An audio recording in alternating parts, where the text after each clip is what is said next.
मन में प्रहर्ष तृष्णा का प्रकोप, उद्धतता कुकृत्य कराकर करे मतिलोप। अधिक खावे अधिक बोले करे अधिक पाप, रोग शोक दंड रूप में पावे आत्मा का शाप। जैसे जैसे मन चाहता है वैसे वैसे विषयों का संग देने से मन में अधिक खुशी प्रहर्ष अवश्य होती है, परंतु इससे उस प्रहर्ष के लोभ से उन विषयों के संग को मन बार बार चाहेगा। यही तृष्णा का प्रकोप है। ये तृष्णा की शक्ति प्रकट दिखती तो नहीं, परंतु मन में छिपी मनुष्य को बलपूर्वक विषयों के संग की ओर ले जाएगी और उस अधिक हर्ष से उछला हुआ मन और भी मिथ्या कार्य अर्थात कुकृत्य ही करेगा और उन कारणों से मनुष्य की सत्य की राह पर चलाने वाली बुद्धि पर ही पर्दा पड़ेगा। उद्धतता अर्थात मन का उछाल ही कुकृत्य अर्थात खोटे कर्म करवाती है। अधिक खाना, अधिक पीना, अधिक बोलना और अपने मन की तृप्ति के लिए हिंसा, चोरी, झूठ, जारी और नशा आदि के सेवन भी अधिक से अधिक होंगे और इनके परिणाम स्वरूप इसी जीवन में रोग और उनके कारण तृष्णापूर्ण न होने के कारण शोक भी होगा। ये सब परिणाम अपनी आत्मा ही दिखलाएगी, वो सब आत्मा का ही शाप रूप होगा।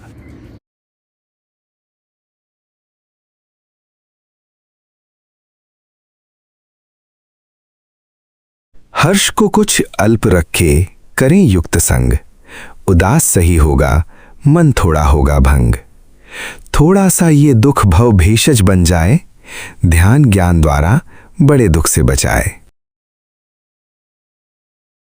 जब मनचाहा विषयों का संग करेंगे तो ही मन में प्रसन्नता या खुशी की लहर दौड़ेगी और पुनः तृष्णा सब कुकृत्य अर्थात खोटे कर्म भी करवाएगी।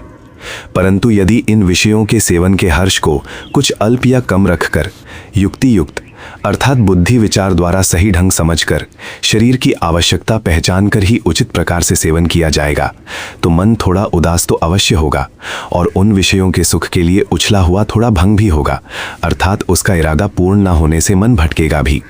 परंतु ये थोड़ा सा ही दुख है। कोई शरीर धारण करने की आवश्यकता को तो कम करने का दुख है नहीं, परंतु भविष्य में आविचार से विषयों के सेवन से होने वाले भयंकर दुख और उनकी दास्ता से बचने के लिए है। इसलिए ये आत्मसंयम अपने पर काबू पाने का थोड़ा सा दुख भव के रोग को हटाने की औषधि बन जाएगी। जैसे कड़वी दवा भी रोग निवारण के हेतु मनुष्य सेवन करता ही है, इसी प्रकार आत्मसंयम का दुख थोड़ा अनुभव में कड़वा भी है, तब भी संसार चक्कर से निकलने के लिए इसे अपनाना ही पड़ेगा। ये आत्मसंयम की कटु औषधि ध्यान और ज्ञान को उपजाने में कारण बनेगी। इसके द्वारा महाकष्ट रूप समस्या से छुटकारा मिलेगा। जितना मन अपने पर काबू पाएगा उतना उसके बारे में विचार किए बिना भी तो रह नहीं सकेगा। यही विचार ध्यान का रूप लेकर सत्य वस्तु या सत्य के ज्ञान का कारण बनकर सारे संसार के दुखों की जड़ ही काट डालेगा, अपनी ही कमजोरी प्रकट दिखला देगा। जब संयम के दुख को हजम कर लेगा तो एकांत में आसन पर बैठकर ध्यान की योग्यता भी प्राप्त करेगा और जब इस संयम के बारे में विचार करेगा तो सब रोग आदि बंधनों का ज्ञान भी होगा। इनका ज्ञान होने पर मुक्ति का मार्ग भी ध्यान में ही विचारेगा। तब ये बंधन छूटने पर अपनी आत्मा की शांति और सुख भी पाएगा। तब उसे संसार के महान दुख से सदा के लिए मुक्ति मिल जाएगी।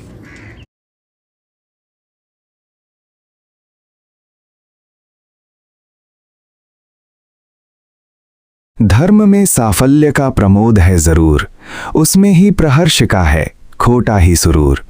औद्धत्य टिका वहां भी कुकृत्य को कराए, जब जागे बुद्धि पुनः पाछे पछताए।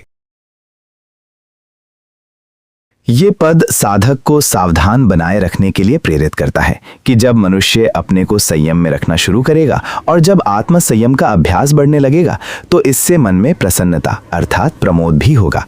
पहले पहले तो कष्ट भले लगने लगे, परंतु अभ्यास बढ़ने पर संयम का फल स्वास्थ्य अर्थात तंदुरुस्ती आदि में भी प्रतीत बढ़ने पर मन में उत्साह की वृद्धि भी होगी।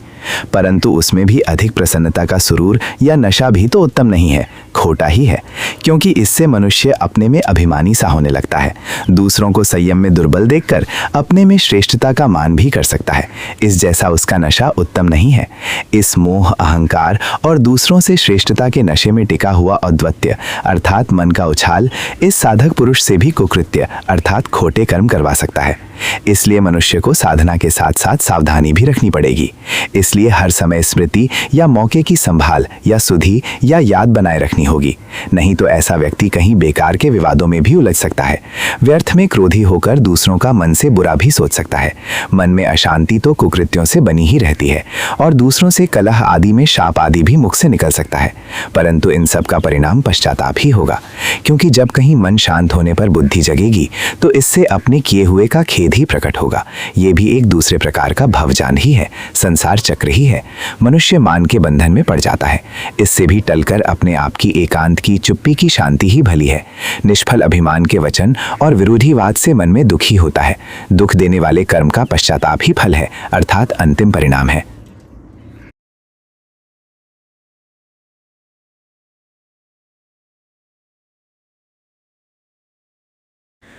क्षण के सुख का लाभ मुझे नहीं हो पसंद, निहित अंदर बाहर सही जिसमें बड़ा द्वंद।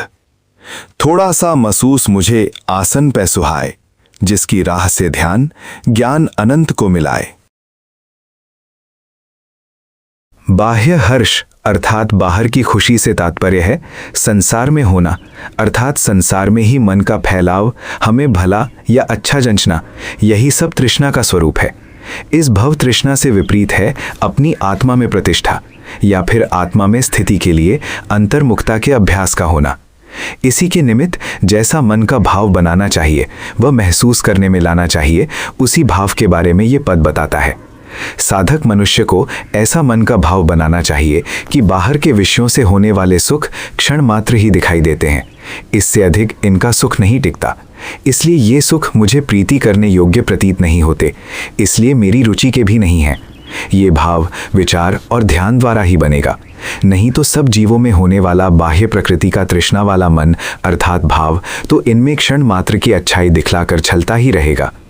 इसलिए साधना करने वाले को ध्यान और विचार में इन विषयों के सुख में अंदर और बाहर का द्वंद अपने अनुभव में लाना चाहिए। द्वंद का तात्पर्य है कि विपरीत दो भावों का होना, अर्थात अंदर बाहर का झगड़ा। एक अनुकूल जंचता है तो दूसरा उससे विपरीत। विषयों का उपार्जन करने में बाहर जगत में संघर्ष करना पड़ता है। ये बाहर का संघर्ष रूप दुख इनके सुख के साथ साथ ही रहेगा। तृष्णा बढ़ने पर, मन के चाहने पर भी रोग शोक आदि के भय से इनका त्याग वाला मन भी बनेगा। उधर तृष्णा से इनके संयोग का मन प्रबल होता है, तो इस प्रकार दो विपरीत भावों के बीच पड़ा मन अंदर ही अंदर दुखी ही होगा। इसलिए इनके हर्ष की तृष्णा छोड़ने में यदि अल्प महसूस अर्थात शोक भी हो तो उसे एकांत में आसन पर बैठकर विचार द्वारा अपने मन में सुहावने रूप में ही देखें। आसन पर उचित तरीके से निद्रा पर भी अधिकार पाकर यदि इस शोक के कारण को पहचाना जाएगा तो इसका मूल बाह्य यानी बाहर की तृष्णा ही दिखाई देगी। इस तृष्णा को सब दुखों की जड़ पहचान कर थोड़ा दुख पाकर भी रोकने या नष्ट करने पर ध्यान द्वारा अनंत ज्ञान स्वरूप आत्मा में प्रतिष्ठा प्राप्त होगी। इसलिए क्षण के सुख और उनके हर्ष को अधिक न माने। बाह्य विषयों के सुख की तृष्णा का एक सबसे बड़ा दोष ये भी है कि बाहर के विषय के संयोग का सुख हो तो भले कितना भी अधिक, परंतु रहता है थोड़े समय के लिए। उस सुख का वियोग होने पर मन छला हुआ सा उसी की याद में इतना खोया हुआ रहता है कि इसे व्यापक जीवन रूप चारों ओर फैले अनंत परमात्मा में उसे उस सुख के बिना मन का टिकाव ही नहीं मिलता। बच्चे को जैसे उन बड़े सुखों के बिना भी ये चारों ओर फैला हुआ संसार प्रीति के साथ अपने में धारण कर रहा था, वैसे इन बाह्य सुखों की मिथ्या तृष्णा वाले को ये संसार अपने में धारण नहीं करता। तृष्णा वाले व्यक्ति का मन उन सुखों के बिना इस संसार में कहीं भी नहीं रमता तथा कहीं भी नहीं लगता। इसलिए उसे जन्मना मरना पड़ता है, और वो भी केवल इन्हीं सुखों के लिए ही। यदि यही तृष्णा कमजोर होने लग जाए तो क्रम से ऊपर उठता उठता अंत में अपने आप में ही या अपनी आत्मा में वो शांत हो जाएगा।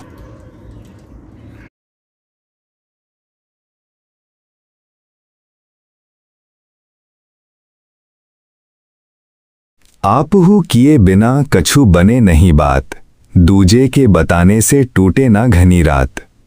शुद्ध मन निज में ही सामर्थ्य स्वयं पाए, सूझने का सभी कुछ स्वयं ही सुझाए।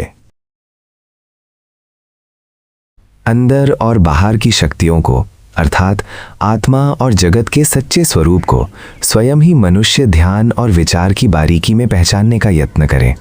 केवल शास्त्रों के पढ़ने से या किसी दूसरे गुरु आदि के केवल सुनने बतलाने मात्र से अविद्या की घनी रात नष्ट नहीं होती।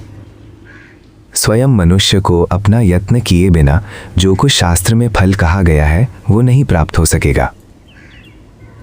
शास्त्र में जो परमपद रूप से स्थायी शांति या सुख की बात कही है वो तभी बन सकेगी जब मनुष्य स्वयं अपने को संयम में रखकर आसन, ध्यान आदि का अभ्यास करके उस ध्यान में विचार की सूक्ष्मता तक पहुंचकर इस प्रकृति या बाहर के मन को क्षण मात्र के सुख की लपक को दुखदायी रूप से अपने अनुभव में लाएगा और फिर अपने को थोड़ा दुख पाकर भी बुद्धि विवेक से संसार में चलाता हुआ अपने आत्मा पर पर्दा रूप अविद्या को नष्ट करके आत्मा के सुख को अनुभव करेगा।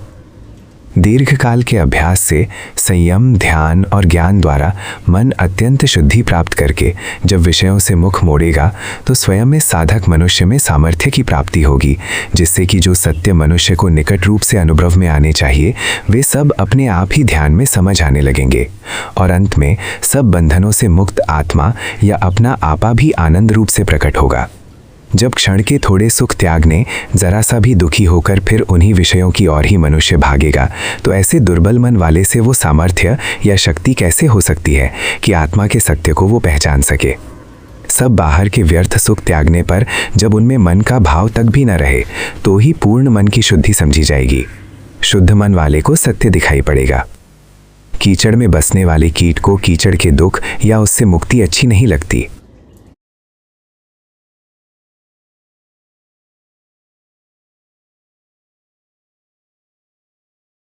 काम के सुखों में दिन सारा बीत जाए, इन्हीं की प्रतीक्षा में जीवन बिताए। ऐसा लगे मरने को ही जन्मा था ये देह, प्रकृति की चाकरी में बिना संदेह। अंदर और बाहर की शक्तियों को अर्थात आत्मा और जगत के सच्चे स्वरूप को स्वयं ही मनुष्य ध्यान और विचार की बारीकी में पहचानने का यत्न करे। केवल शास्त्रों के पढ़ने से या किसी दूसरे गुरु आदि के केवल सुनने बतलाने मात्र से अविद्या की घनी रात नष्ट नहीं होती। स्वयं मनुष्य को अपना यत्न किए बिना जो कुछ शास्त्र में फल कहा गया है वो नहीं प्राप्त हो सकेगा।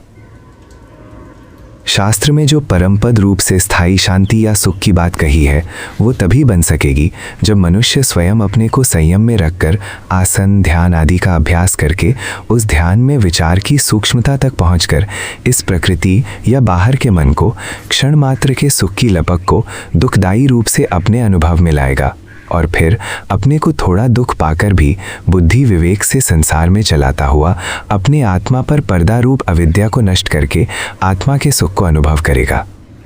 दीर्घ काल के अभ्यास से संयम, ध्यान और ज्ञान द्वारा मन अत्यंत शुद्धि प्राप्त करके जब विषयों से मुख मोड़ेगा तो स्वयं में साधक मनुष्य में सामर्थ्य की प्राप्ति होगी, जिससे कि जो सत्य मनुष्य को निकट रूप से अनुभव में आने चाहिए वे सब अपने आप ही ध्यान में समझ आने लगेंगे और अंत में सब बंधनों से मुक्त आत्मा या अपना आपा भी आनंद रूप से प्रकट होगा।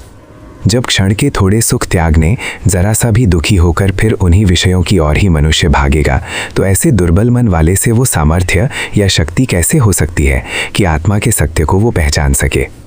सब बाहर के व्यर्थ सुख त्यागने पर जब उनमें मन का भाव तक भी न रहे तो ही पूर्ण मन की शुद्धि समझी जाएगी। शुद्ध मन वाले को सत्य दिखाई पड़ेगा। कीचड़ में बसने वाले कीट को कीचड़ के दुख या उससे मुक्ति अच्छी नहीं लगती।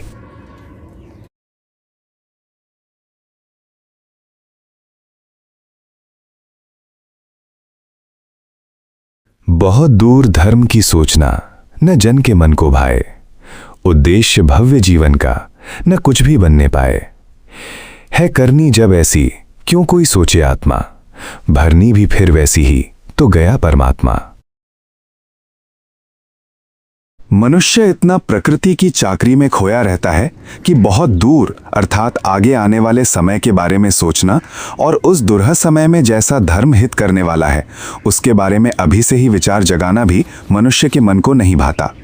इसलिए भव्य अर्थात होने योग्य उत्तम उद्देश्य सारे जीवन का व्यवस्थित रूप से कुछ बनने ही नहीं पाता कि जीवन भर के यत्न से अंत में मुझे कहाँ पहुँचना है या क्या पाना है।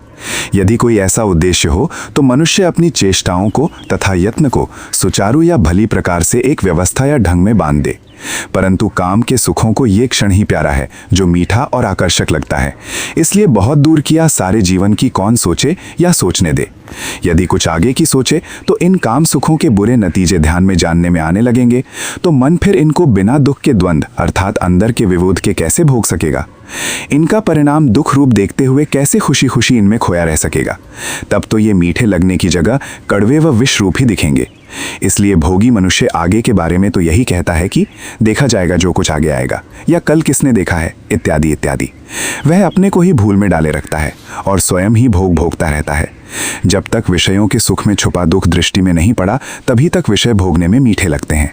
जब उन्हें छुपा दुख दृष्टि में पड़ जाए तो मन भोगने या छोड़ने के द्वंद्व में पड़ जाएगा। इसलिए भोगी मन इस विषय सुख में दुख देखने में जानबूझकर अंधा ही बना रहना चाहता है। जब ऐसा ही उसका वृतांत है तो कल परसों व सदा बने रहने वाला अपना आपा, अपना आत्मा तो उसकी दृष्टि में है ही नहीं। उसकी भलाई के बारे में वह सोचेगा भी कैसे? फिर जब समय आन पड़ेगा और भोगों का दुष्परिणाम, रोग, शोक और सब दुख आन पड़ेंगे, तब फिर उस दुख में जब अपनी ही सुध, अपना ही होश ठिकाने नहीं, तो व्यापक सब में समान आनंद रूप आत्मा फिर उसे कहाँ देखने को मिलेगी? क्योंकि वह तो अपनी करनी को ही भरने में लगा रहेगा।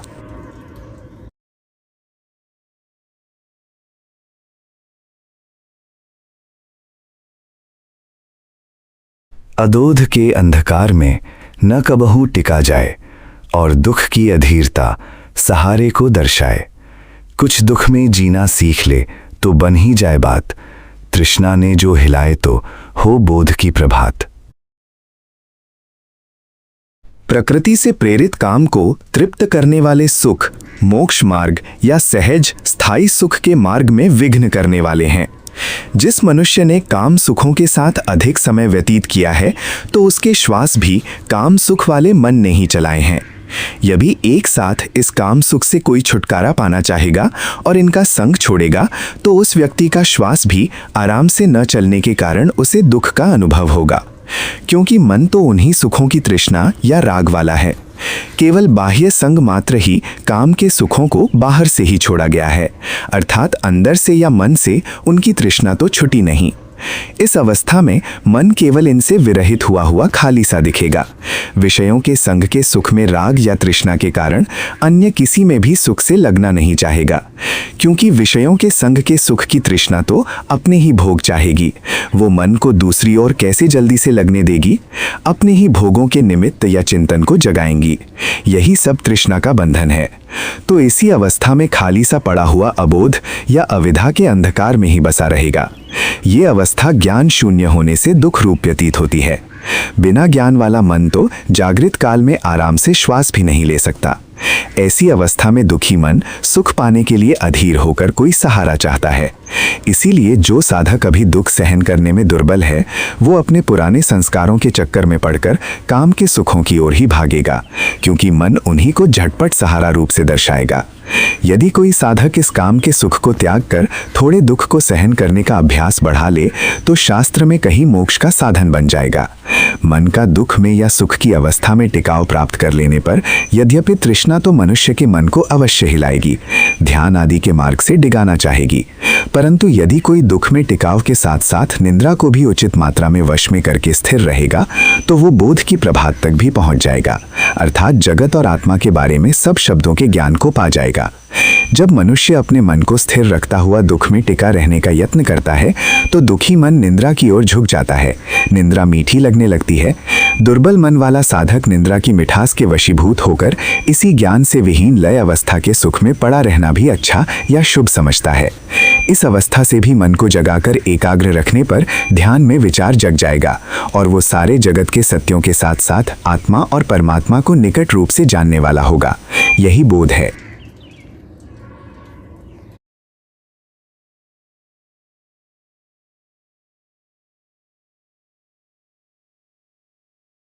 तृष्णा की प्रतिक्रिया का जब शांत होगा मन, तभी जगेगा बोध और सुख पावे तन। स्पष्ट सारे बंधन झलकें, गलित भी हो जाएं, ज्ञान व विमुक्ति के झरनों में जो नहाएं। जब कोई साधक मनुष्य काम के सुखों को क्रम से विचार द्वारा कम करते करते छोड़ना चाहेगा तो तृष्णा की प्रतिक्रिया अवश्य होगी। काम के सुखों को सबको एक साथ छोड़ना उचित नहीं है।